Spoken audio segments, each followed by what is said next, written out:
오늘 말씀의 제목은 바위 위에 떨어진 씨라는 제목을 가지고 함께 하나님의 말씀을 나눌 때 귀한 하나님의 깨달음이 있길 주님의 이름으로 소망합니다. 예수님께서 이제 비유로 말씀하십니다. 지금 씨 뿌리는 자의 비유를 통하여서 예수님께서 말씀하시고자 하는 핵심은 단 하나입니다. 무엇이냐면 결실하느냐예요.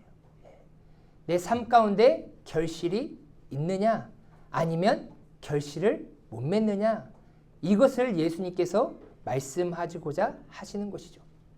그런데 이 결실을 맺는 데 있어서 여러 가지 많은 영향도 있을 수 있겠지만 씨 뿌리는 자와 씨를 뿌리는 기술이 아니다라고 말씀을 드렸습니다. 예수님께서는 지금 누가 씨를 뿌리느냐, 또한 씨를 뿌리는 방법과 기술이 무엇이냐에 대해서 그다지 관심이 없으셨습니다. 그래서 그 비유를 말씀하실 때 씨 뿌리는 자에 대해서, 또한 씨 뿌리는 자의 방법이나 기술에 대해서 그 어떠한 언급도 하지 않으셨다라는 거예요. 그러면 예수님께서 중요하게 여기시는 것은 무엇이냐면 바로 씨와 토양의 관계가 내가 결실을 맺느냐 못 맺느냐의 가장 중요한 핵심 요인이다라고 말씀을 하고 있다라는 것이죠. 그러니 하나님의 살아있는 하나님의 말씀이 뿌려질 때 가장 중요한 것은 여러 가지 환경들도 어느 정도 영향은 있어요. 하지만 그 환경 때문에 내가 열매를 맺느냐 못 맺느냐로 결정나는 것이 아니라 반드시 무엇과 연관이 되어 있다고요? 나의 마음과 연관이 되어 있다라고 이렇게 예수님께서는 말씀하십니다. 이것이 매우 중요하기 때문에 제가 이것이 끝날 때까지 계속 반복해서 말씀해 드릴 거예요. 반복하는 이유는 잊지 마시고 기억하시라는 얘기입니다. 그래서 첫 번째, 사람의 마음을 표현한 것은 어떤 마음이었습니까? 길가와 같은 마음이었죠. 근데 길가와 같은 마음에 하나님의 말씀, 즉 씨앗이 뿌려지면 그 결과는 어떻게 된다라고 말씀을 드렸죠? 밟히고 새들이 먹는다라고 성경은 말하고 있어요. 즉 사람의 밟힌다라는 것은 그 씨앗이 깨진다라는 것이고, 새들이 먹는다라는 것은 그 씨앗이 사라진다라는 거예요. 그러니까 그 마음밭에 풍성한 결실을 맺을 수 없는 그러한 상태가 되어버린다라는 것이죠. 그래서 길가와 같은 마음은 예수님께서 비유하고 있는 네 가지 마음 중에 가장 완악하고 악한 마음, 즉 성경에서 말하면 교만한 마음의 상태를 얘기하고 있는 거예요. 교만한 자는 절대로 다른 사람의 말을 듣지 않습니다. 다른 사람의 말을 듣지 않는다라는 것은 나는 그대로 행하고 싶은 마음이 절대 없다라는 것을 나타내 보이고 있는 것이죠. 그래서 이 길가와 같은 마음은 말씀이 뿌려지는 곳에는 있는 거예요. 말씀이 뿌려지는 곳에는 있지만 그 말씀에는 관심이 없어요. 그곳에 집중하지 못합니다. 그래서 제가 뭐라고 말씀을 드렸죠? 그냥 앉아만 있는 상태가 길가와 같은 마음이다. 그래서 우리는 이런 길가와 같은 마음을 깨뜨려야 할 줄 믿습니다. 성령의 능력으로 부드러운 마음이 되어서 그 어떠한 자가 하나님의 말씀을 어떠한 방식으로 어떠한 기술로 뿌리든지 간에 그것이 진정한 복음이고 살아있는 하나님의 말씀이면 내 마음은 아멘 아멘 하면서 그 하나님의 말씀을 받을 준비가 되어 있어야 될 줄 믿습니다. 그래서 우리는 성령의 능력으로 이 교만한 마음을 깨뜨려 부셔야 되는 거예요. 그래서 우리의 마음이 교만해지지 아니하고 겸손해져서 정말로 하나님의 말씀을 충분히 받아 먹을 수 있는 그런 아름다운 옥토와 같은 좋은 마음으로 변화되시길 주님의 이름으로 소망합니다. 예, 오늘은 두 번째 사람의 마음 상태를 한번 살펴보도록 하겠습니다. 오늘 본문 말씀 6절에 보니까 이렇게 얘기하고 있습니다. 더러는 바위 위에 떨어짐에 싹이 났다가 습기가 없으므로 말랐고 라고 이렇게 얘기하고 있어요. 그러니까 흩어뿌리기 방식에서 농부가 씨를 뿌리는데 더러는 길가에, 더러는 어디예요? 바위 위에 떨어짐에 라고 이렇게 얘기하고 있어요. 바위 위에 떨어졌다라는 것은 우리가 생각할 때, 아, 진짜 우리가 바위 생각하면 큰 돌을 생각하잖아요. 그러면 큰 돌 위에 그 씨앗이 뿌려졌다라고 그렇게 생각하시면 안 됩니다. 왜 그렇습니까? 이 네 가지 마음, 그 밭 중에 가장 최악의 밭은 어떤 밭이라고 말씀드렸죠? 길가와 같은 밭이. 왜요? 길가와 같은 밭은요, 단단해졌어요. 완전히 굳어버렸습니다. 그러니까 그 씨앗이 뿌리를 내릴 수가 없어요. 그런데 그 흙이 사람이 아무리 밟고 단단해져도 그 흙이 바위보다 단단하겠습니까? 아니라는 것이죠. 그런데 이 바위와 같은 그런 큰 돌 위에 씨앗이 뿌렸다는 것이 아니라 6절에 보니까 바위 위에 떨어졌는데 뭐가 나고 있어요? 예, 싹이 났다라는 거예요. 돌 위에 싹이 있다라는 것은 분명히 그 돌 위에 무엇이 있다라는 거예요? 흙이 있다라는 거예요. 흙이 없는 돌 위에 싹이 나는 것은 단 하나도 없습니다. 예. 그래서 흙이 없는 커다란 바위 위에 그 씨앗이 바로 떨어졌다라는 것으로 우리가 해석하면 안 되는 거예요. 그러니까 일반적인 농부라면 씨를 뿌리기 위해 그 밭에 불필요한 모든 것들을 다 어떻게 해요? 제거하는 것이 대부분의 농부들이죠. 어찌 열매를 얻고자 하는 농부가 밭에 큰 자갈이나 바위가 있는데 그것을 치우지 않고 씨를 뿌리는 농부가 어디 있겠습니까? 그러니까 상식적으로 생각해 보면 흙이 없는 바위 같은 큰 돌 위에 씨앗을 뿌리는 농부가 없을 뿐더러 바위를 그 밭에 그대로 두는 농부도 없다라는 거예요. 그러면 여기서 예수님께서 언급하신 그 바위의 표현은 무엇이냐? 흙이 덮여는 있지만 그 흙이 덮여진 그 밭 아래에 어찌 보면 크고 작은 돌들을 의미하고 있는 거예요. 큰 돌이 흙 밑에 있는데 농부가 그 밭을 개간하다 보면 그 돌들을 치우지 못했거나 아니면 발견하지 못했을 가능성이 매우 높다라는 거예요. 그런데 이제 씨앗이 뿌리를 내려야 되는데 그 돌이 크다 보니까 그 씨앗의 뿌리가 그 돌을 뚫고 나가지 못하고 그 뿌리가 깊숙이 내리지 못하고 있는 그런 안타까운 상황이다라는 것이죠. 그 당시의 농기구로는 어찌 보면 깊숙한 곳까지 개간할 수 없을 뿐더러 또한 사람이 하다 보니까 실수로 연약해서 미처 돌을 걸러내지 못하는 그러한 상황도 있었겠죠. 흙 밑에 큰 돌이 자리 잡고 있는 그곳에 떨어진 씨앗들은요, 돌 위의 흙 때문에 싹은 틔울 수는 있겠지만 뿌리를 깊숙이 내릴 수 없는 상황이라는 거예요. 그런데 그것을 자세히 보면요, 처음에는 싹이 잘 나는 것처럼 보여요. 아, 건강한 것처럼 보입니다. 하지만 어떻게 돼요? 습기가 없으므로 말라버린다라는 거예요. 결국에는 수분이 없어서 그 씨앗은, 그 줄기는 말라버리게 된다는 것입니다. 그래서 이 비유를 들은 수많은 제자들과 수많은 사람들은 그 상황은 다 이해했을 거예요. 왜요? 농사를 짓다 보면 건강하게 결실을 맺는 그러한 줄기들도 있지만 조금 자라다가 금방 메말라버리는 줄기들을 많이 보았기 때문이라는 것이죠. 그런데 이렇게 상황으로만 이해하고 끝나는 것이 아니라 예수님께서 천국에 대한 그 비유를 설명하시면서 이렇게 돌밭과 같은 마음을 가진 자의 상태에 대해서 예수님께서 설명하셨는데 그것에 대한 진짜 뜻이 무엇이냐, 참뜻이 무엇이냐, 그것을 알아야 되는 것이죠. 그래서 예수님께서 다시 한번 본문 말씀을 통하여서 그 바위 위에 떨어진 씨앗이 어떻게 될 것인지에 대해서 설명하고 있는 것이죠. 13절 말씀 우리 한번 다 같이 다시 한번 읽도록 하겠습니다. 시작. 바위 위에 있다는 것은 말씀을 들을 때에 기쁨으로 받으나 뿌리가 없어 잠깐 믿다가 시련을 당할 때에 배반하는 자요. 아멘. 이렇게 누가복음에는 설명하고 있어요. 또 마태복음 13장 20절에서 21절 말씀 우리 한번 다 같이 읽겠습니다. 시작.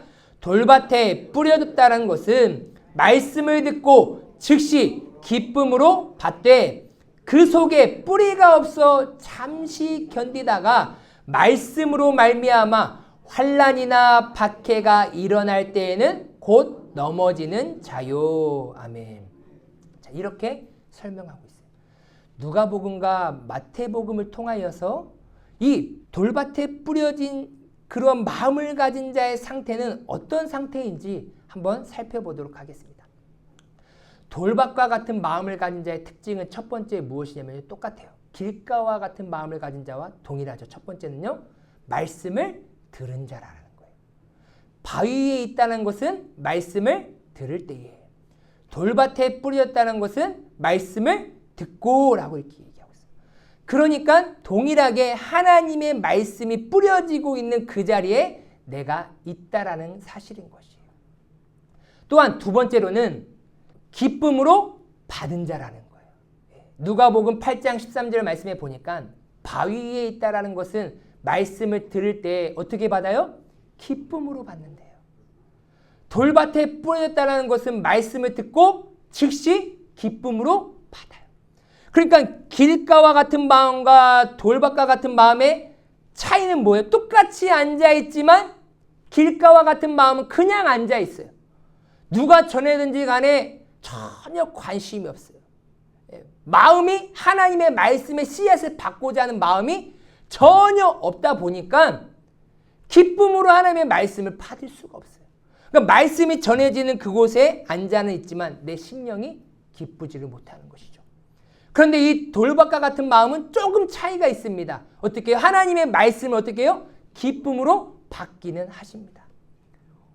어떻게 해요? 아멘도 하시고, 고개도 끄덕끄덕 거리시기도 하시고, 말씀을 전하는 자를 쳐다보시기도 하시고, 이게 기쁨으로 받는 모습인 거예요.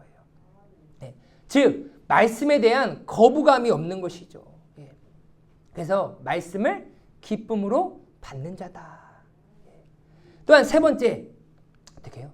뿌리가 없어. 그런데 잠깐 믿는 자라는 거예요.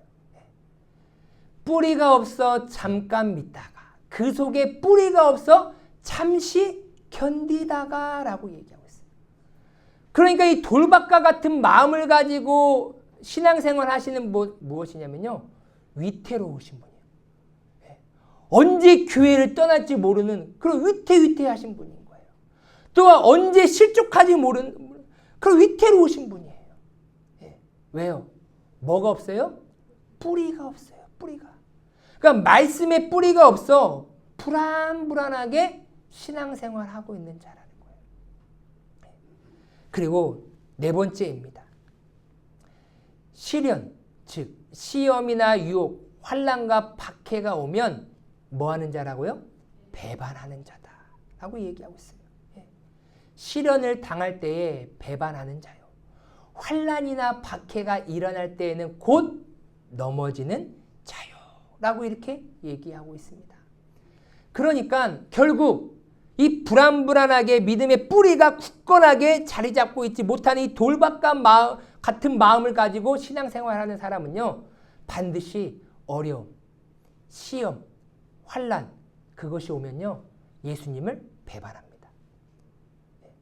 지금 오는 게 무엇이냐면 아직 그러한 시험과 어려움과 환난을 만나지 않았기 때문이라는 거예요. 그 시험은 교회 안에서의 시험이 있을 수도 있겠고 교회 밖에 시험이 있을 수도 있어요. 아직 밖에서도 큰 환난과 박해와 어려움이 없어요. 교회 안에서도 나를 힘들게 하고 괴롭게 하고 어렵게 하는 사람이 없어요. 그렇기 때문에 말씀이 있는 자리에서 앉아는 있다라는 사실입니다. 돌밭과 같은 마음을 가진 자의 특징을 한마디로 이어서 말하면 이런 말씀이죠. 말씀이 뿌려지는 곳에서 말씀을 기쁘게는 듣지만 말씀을 마음에 뿌리 내리지 못해 불안하게 신앙생활하다가 환난과 박해와 같은 시련이 오면 그 즉시 예수님을 뭐하는 자라고요? 배반하는 자이다 라고 얘기하고 있어요. 그러니까요, 지금 우리가 이 씨 뿌리는 자의 비유가 어떤 비유인지를 잊으시면 안 돼요. 그냥 단순히 내가 세상에서 어떤 열매를 맺느냐 못 맺느냐가 중요한 게 아니라요. 지금 천국 비유를 들고자 하시는 건데 그 첫 번째가 씨 뿌리는 자의 비유라는 거예요. 그러니까 어떤 열매냐? 천국에 대한, 하나님의 나라에 대한 열매에 대해서 지금 예수님께서 말씀하고 계시는 거예요. 그러니까 지금 길가와 같은 마음을 가진 자나 돌밭과 같은 마음을 가진 자는 결단코 천국에 들어갈 수 없음을 예수님은 비유로 설명하고 있다라는 것입니다. 바위에 떨어진 씨앗들은 다른 곳에서 떨어진 씨앗들보다 어찌 보면 처음에는 더 빨리 자라는 것처럼 보입니다. 하지만 뿌리가 깊지 않은 식물들은 건조한 기후에서는요, 결코 오래 살아남을 수가 없어요. 그런 식물은 신속하게 잎이 무성해지긴 하지만 열매를 맺을 만큼 무성해지지는 못해요. 풍성해지지 못합니다. 결국에는 시들어 죽게 되어 결실을 맺지 못한다라는 것이죠. 결국 끝까지 열매를 맺으며 살아야 하는데 그렇게 하지 못하게 하는 가장 큰 원인은 무엇이냐면요, 바로 흙 아래에 있는 크고 작은 돌들이라는 거예요. 이 말은요, 씨앗은 하나님의 말씀이고 밭은 우리의 마음이라고 예수님께서 비유하셨어요. 설명해 주셨어요. 그러면 이 밭은 우리의 마음을 상징하고 있기에 우리 마음 깊은 곳에 자리 잡고 있는 이 크고 작은 돌들을 빼내지 않으면 하나님의 말씀이 뿌리 내리는 데 있어서 그 말씀에 합당한 열매를 맺지 못하도록 끊임없이 내 마음 가운데 있는 이 돌들이 그 말씀을 방해하고 있다는 거예요. 말씀을 물리치고 말씀을 빼내려고 끊임없이 이 돌들이 방해하고 있다는 사실입니다. 그래서 내면에 잡고 있는 이 돌들을 반드시 빼내야 한다는 거예요. 즉 아직도 내면에 깨지지 않고 단단하게 자리 잡고 있는 것들이 아직 내 내면 속에 있다는 거예요. 교회 와서 말씀이 전해지는 그곳에서 말씀은 기쁘게 듣기는 하지만 결국에는 힘듦과 어려움이 오면, 중요한 선택의 상황이 오면 어떻게 해요? 내 마음속에 자리 잡고 있는 그것을 가지고 말씀을 내챙겨 버릴 때가 많이 있다는 것입니다. 여러 가지 내 마음 가운데 자리 잡고 있는 것들이 있을 수 있겠죠. 그런데 가장 큰 문제가 무엇이냐면요, 아직도 죽이지 못한 내 자아라는 거예요. 나의 의, 나의 고집, 나의 쓴뿌리, 나의 편견, 나의 자존심, 이러한 모든 것들을 다 빼내야 하나님의 말씀이 내 심중 가운데 뿌려져 깊이 뿌리 내려서 그 어떠한 시련과 환난과 박해가 와도 하나님의 나라의 백성답게 풍성한 열매를 맺을 수 있는데 그것이 빼내지지 못해, 죽지 못해서 어떻게 해요? 그것이 끊임없이 하나님의 말씀을 방해하고 있다는 사실입니다. 여전히 나라는 존재가 살아있어서 하나님의 말씀보다 누가 위에 있어요? 내가 위에 있어요. 내가 내 인생의 주인이 되어 있는 순간 나는 어떤 인생을 살아갈 수밖에 없습니까? 나의 인생을 살아갈 수밖에 없어요. 내 인생을 살아가는 사람은요, 다른 사람의 말을 그다지 귀를 기울이지 않습니다. 모든 결정을 다 내가 내리고 다 내가 선택하고 그것을 내가 만족하고 내가 후회하는 거예요. 하나님의 말씀이 들려지긴 했지만 모든 삶의 선택은 다 누가 해요? 여전히 살아있는 내 자아가 선택하고 있다는 것입니다. 자기 의가 살아있는 자를 사도 바울은 이렇게 설명하고 있습니다.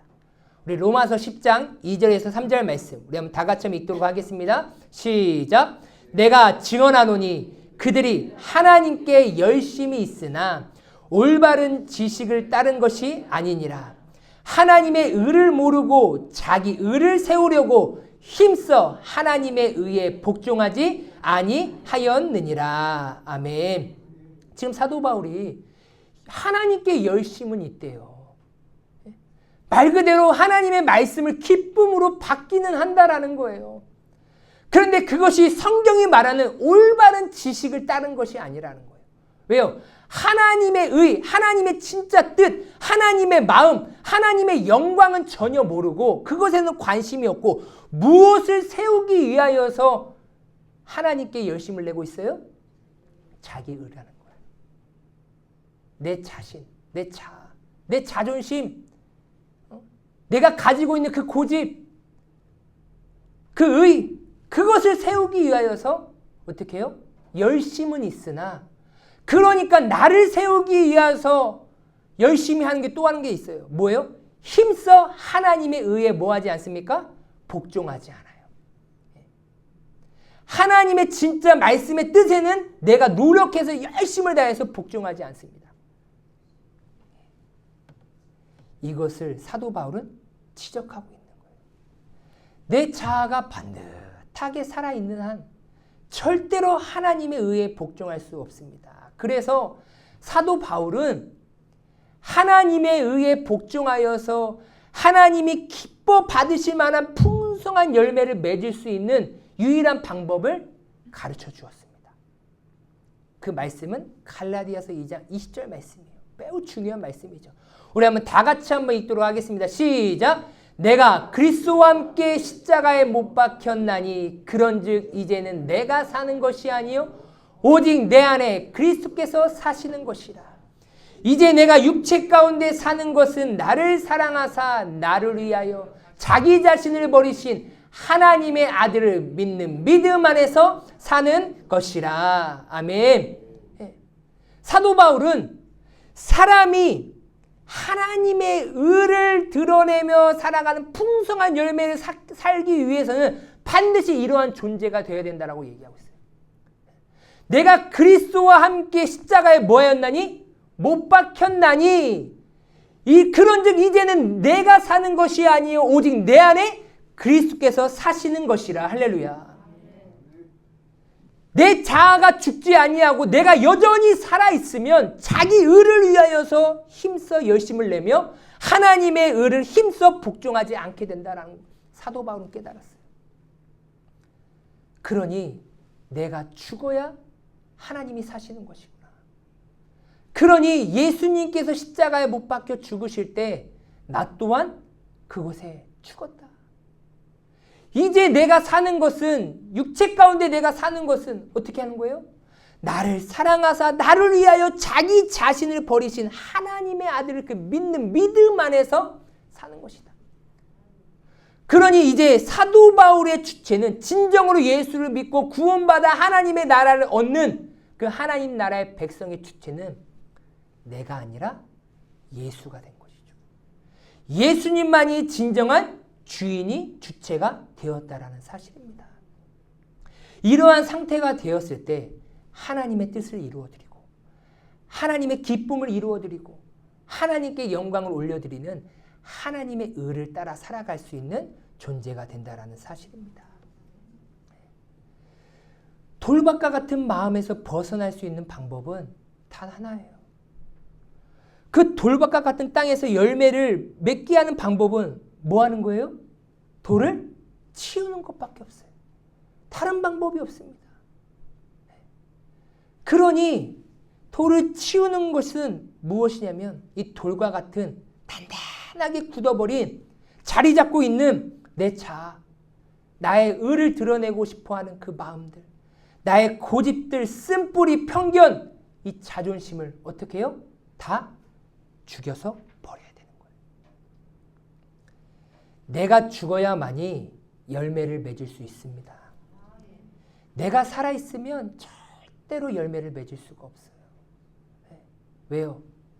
그 열매는 하나님이 기뻐 받으시는 열매가 아니라 다 나의 열매이기 때문이라는 거예요. 예수님께서는 이렇게 말씀하셨습니다. 내가 진실로 진실로 너희에게 이르노니 한 알의 밀이 땅에 떨어져 죽지 아니하면 한 알 그대로 있고 죽으면 많은 열매를 맺느니라. 예수님께서 이렇게 말씀하신 것 중에 가장 핵심은 무엇입니까? 죽느냐 사느냐의 문제예요. 한 알의 밀이 땅에 떨어졌는데 이 밀이 죽으면 열매를 맺지만 이 밀이 죽지 아니하고 계속 살아있으면 많은 열매를 맺지 못한다라는 거예요. 사도 바울은 그래서 자신이 이렇게 고백하고 있어요. 나는 날마다 죽노라. 형제들아, 내가 그리스도 예수 우리 주 안에서 가진 바 너희에 대한 나의 자랑을 두고 단언하노니 나는 날마다 죽노라 라고 이렇게 고백하고 있어요. 사도 바울은요, 내가 하나님의 백성으로서 삶에서 열매 맺는 법을 알고 있었어요. 그것은 무엇이냐면요, 내가 죽는 것밖에 없다라는 거예요. 아, 내가 살아있는 순간 나는 하나님의 열매를 맺을 수가 없구나. 하나님을 기쁘시게 할 수 없구나. 하나님의 나라를 확장시킬 수가 없구나. 아, 내가 수많은 하나님이 맡겨주신 그 사명을 감당하면서 그 선교 사명을 감당하는 데 있어서 그곳에 하나님의 나라의 깃발을 꽂기 위해서 내가 할 수 있는 것은 단 하나이구나. 내가 날마다 죽는 것밖에 없다라는 거예요. 여기서 말하는 내가 날마다 죽노라의 의미는요, 크게 두 가지 의미가 있습니다. 첫 번째로는 말 그대로 사도 바울이 여러 나라의 지역을 돌아다니다 보면 죽을 일들이 너무나 많이 있었어요. 배 파손의 위험도 있었고요. 또한 매를 39대나 맞아서 죽을 만큼 고통스러울 때도 있었고요. 감옥에 갇힐 때도 있었고요. 말로 표현할 수 없는 여러 가지 많은 일들이 있었어요. 돌에 맞기도 하고요. 그러니까 말 그대로 사도 바울은 하나님 나라의 영광을 위하여서 죽고자 하는 마음으로 그 사명을 감당했던 것이죠. 그런데 이 말을 하고 나서 어떤 말을 했냐면요, 32절에 이렇게 얘기합니다. 상반절에 내가 사람의 방법으로 에베소에서 맹수와 더불어 싸웠다면 내게 무슨 유익이 있으리요? 라고 이렇게 고백하고 있어요. 여기서 말한 것은 무엇이냐면요, 사도 바울이 그 선교 사역을 감당하면서 하나님이 기뻐 받으실 만한 그런 열매를 맺어야 돼요. 그런데 하나님이 기뻐 받으실 만한 그런 열매는 어떠한 방식으로만 열리느냐? 하나님이 허락한 방식으로 할 때만 열리게 되어 있어요. 그런데 에베소에서 수많은 어려움과 죽음의 위협이 있었습니다. 그런데 그러한 것의 위협에서 내가 헤쳐나올 때 어떤 방법으로요? 사람의 방법, 세상의 방법으로 하지 않았다라는 거예요. 즉 내가 경험했던 것, 나의 지식, 나의 생각, 나의 경험, 그런 내 자아로 나의 뜻으로 그 모든 것들을 해결하지 아니하였다. 왜? 내게 아무런 유익이 없다. 내게 아무런 기쁨이 없다라고 이렇게 말하고 있다라는 거예요. 그래서 사도 바울은 날마다 죽노라라는 이 고백은 내 자아를, 내 자신을 날마다 십자가에 못 박으며 나는 죽고 누가 살도록 지금 몸부림치고 있습니까? 하나님이 살도록, 하나님이 영광 받으시도록, 하나님이 기뻐 받으시도록 끊임없이 내 자아를 죽는 것밖에 없어요. 그래서 날마다 나는 죽노라라고 이렇게 고백하고 있는 것입니다. 내가 죽을 때야 비로소 사람의 방법을 선택해서 하나님의 나라를 세워가는 것이 아니라, 그렇게 세울 수도 없지만 하나님의 방법으로 사역할 수 있었기 때문에 사도 바울은 어떻게 해요? 자기 자신을 날마다 죽이는 그 일들을 날마다 했다라는 것이죠. 우리는 기억해야 합니다. 내가 살면요, 내 일은 할 수 있지만 하나님의 일은 할 수가 없습니다. 하지만 내가 죽으면 내 일은 할 수 없지만 하나님의 일은 할 수 있음을 믿으시길 바랍니다. 예. 그래서 우리는 매일같이 내가 사느냐 죽느냐의 문제가 선행되어져야 돼요. 매일의 삶 속에서 내가 죽으면 나를 보내신 그곳에서 하나님의 일을 감당할 수가 있어요. 하지만 내가 살면 하나님께서 나를 보내신 그 직장이나 사업장이나 또한 가정에서 하나님의 일을 세워갈 수 없다라는 사실입니다. 오늘날 우리에게 예수님께서 계속해서 씨앗을 뿌리십니다. 그 하나님의 말씀의 씨앗을 뿌리시면서 얻고자 하시는 그 열매가 무엇일까요? 내가 원해서 하는 일의 열매를 원하실까요? 아니면 하나님이 기뻐하시는 일의 열매를 원하실까요? 예수님께서 오늘도 우리에게 씨앗을 뿌리시는 그 목적은 하나님이 기뻐 받으시는 그 열매를 삶 속에서 30배, 60배, 100배의 열매를 맺기를 간절히 원하시면서 하나님의 말씀을 우리의 심령에 뿌리시는 줄 믿습니다. 그래서 매일 내가 살아있는 것이 살아있는 것이 아니에요. 잘 기억하시기 바랍니다. 주님 안에서 매일 내가 죽는 것이 내가 매일 살아있는 것임을 기억하시기 바랍니다. 내가 매일매일 주님 안에서 죽으셔야 돼요. 그게 내가 살아있는 거예요. 성경은 그것을 살아있다라고 말하고 있어요. 나의 고집과 아집과 편견과 그 자존심과 나의 의가 여전히 살아있으면 매일같이 살아있는 게 아니에요. 그러한 모습으로서 하나님의 일을 감당할 수 없게 됩니다. 저는 이 네 가지 마음을 보면서 성경에서 한 사람 한 사람씩 떠오르기 시작합니다. 말 그대로 길가와 같은 마음은 애굽 바로의 왕의 마음이죠. 하나님의 말씀을 전혀 받지 않는 그러한 마음의 상태이죠. 또한 이 돌박과 같은 마음을 가진 성경의 인물은 누굴까? 저는 복음서에 나타난 베드로와 같다라고 봅니다. 베드로는요, 예수님의 제자였고 예수님과 늘 항상 동행하면서 예수님이 하신 말씀을 어떻게 해요? 기쁘게 듣기는 했어요. 하지만 결정적일 때 그 베드로 인생 가운데 시련, 환난과 박해가 다가오자 그 베드로는 그 즉시 어떻게 해요? 예수님을 배반해버립니다. 예수님을 부인해버려요. 예수님께서 제자들에게 이렇게 말씀하셨어요. 야, 오늘 밤 너희가 다 나를 버릴 것이다. 그러자 수제자인 베드로가 이렇게 얘기하죠. 예수님 모두 주를 버릴지라도 저는 결단코 예수님을 버리지 않을 것입니다. 정말로 아름다운 고백 아닙니까? 예수님의 말씀을 기쁘게 잘 듣고 예수님이 기뻐하실 만한 그런 대답을 한 거예요. 그러자 예수님께서 이렇게 얘기하십니다. 야, 내가 진실로 진짜 너에게 말하는데 오늘 밤 다 울기 전에 너가 나를 3번 부인할 것이다. 그러자 베드로는 당찬 모습으로 이렇게 외칩니다. 내가 주와 함께 죽을지언정 주를 부인하지 않겠습니다. 베드로가 앞장서서 이렇게 고백하니까 남은 제자들도 동일하게 고백합니다. 예수님, 저는 예수님을 떠나지 않을 겁니다. 저는 예수님과 죽을지언정 예수님을 절대 부인하지 않겠습니다. 그런데 예수님께서 십자가에 못 박히실 때 예수님 곁에 있었던 제자들 단 한 명이라도 있었습니까? 단 한 명도 없었다라는 거예요. 그래서요, 그 말이 진짜인지 가짜인지는요, 그 사람의 행동을 보면 알 수가 있어요. 왜요? 난 주님과 함께 죽겠다라고 담대하게 선포했던 그 제자들 다 어디 갔어요? 다 거짓말이라는 것이죠. 그가 저주하여 맹세하여 이르되 나는 그 사람을 알지 못하리라. 어떻게 해요? 저주까지 해요. 자기 자신을. 그러면서 나는 진짜 예수님이 어떤 분인지 모른다. 모른다. 왜요? 어떻게 되니까요? 자신의 목에 칼이 되기 시작하니까.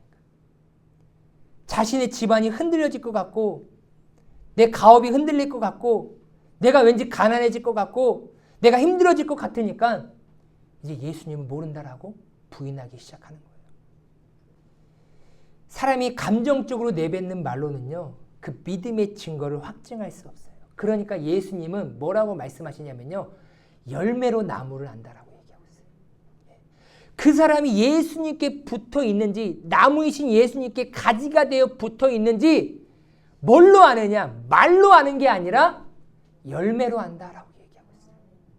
정말로 고난과 힘듦과 환난과 박해가 다가온다 할지라도 흔들리지 아니하고 끝까지 예수님께 붙어 있는 그 삶의 열매를 보고 그 사람이 진짜 예수님을 믿는구나 안 믿는가 아는 것이지, 나 예수님 믿어, 나 교회 다녀, 그러한 말로 예수님을 믿는다라고 아는 것이 아니라는 사실입니다. 믿음의 진정성은 삶의 열매로만 입증된다라는 사실입니다. 그래서 우리의 반응이 얼마나 정열적이냐 크게 중요하지 않아요. 아멘! 그렇게 중요하지 않아요. 그렇다고 이렇게 하지 말라는 얘기는 아닙니다. 아멘! 할렐루야! 한다 할지라도 세상에 가서 조그만 실패와 손해가 끼칠까 봐 예수님 부인하면요. 그 아멘, 할렐루야 아무 의미 없다라는 거예요. 조용히 아멘 소리도 하지도 않아요. 말씀을 듣는 것 같지도 아니하고 뭔 생각하는 것 같지도 잘 모르는 것 같아요. 그런데 세상에서 주의 복음을 붙들고 내가 손해를 보고 아픔을 겪고 어려움을 당한다 할지라도 끝까지 예수 붙들고 있으면요. 그 사람이 진짜 믿음 있는 사람인 거예요.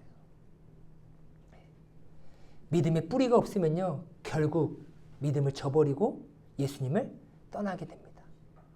그런데 왜 베드로는 그렇게 담대하게 선포했음에도 불구하고 시련이 다가오자 예수님을 배반하고 떠나버립니까?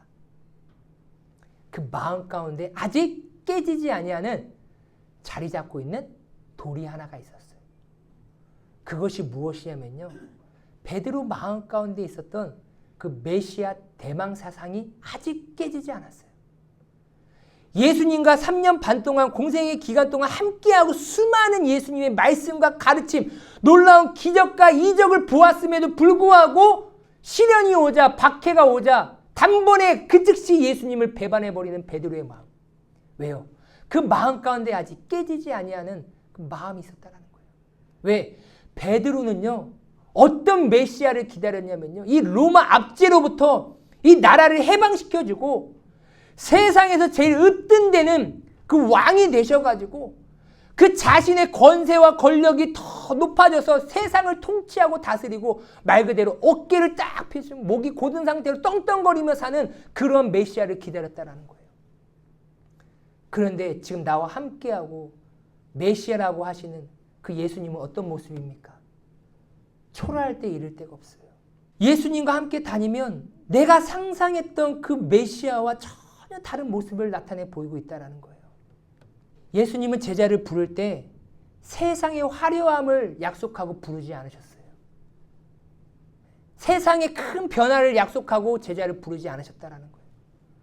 예수님께서 가이사랴 빌립보에서 자신이 어떻게 될 것인지를 처음으로 말씀하십니다. 마태복음 16장 21절 말씀에 보면 고난을 받고 죽임을 당하고 제3일 만에 살아나야 할 것을 제자들에게 비로소 나타내셨어요. 그러니까 예수님이 이 땅 가운데 오신 것은 십자가에 죽으시고 사흘 만에 부활하실 것이 가장 큰 사명이죠.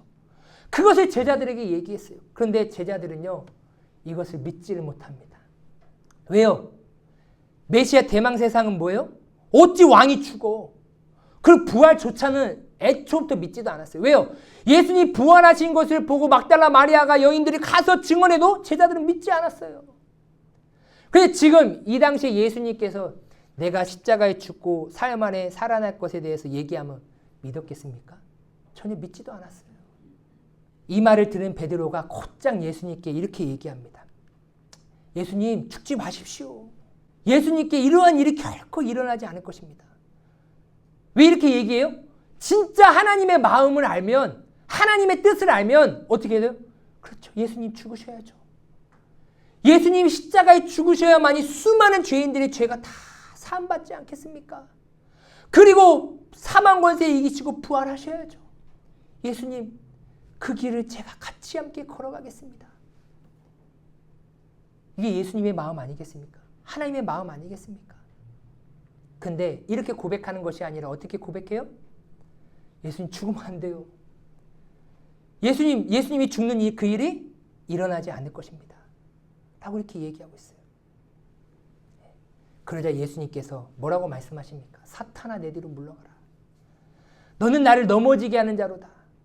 네가 하나님의 일을 생각하지 아니하고 도리어 사람의 일을 생각하는도다.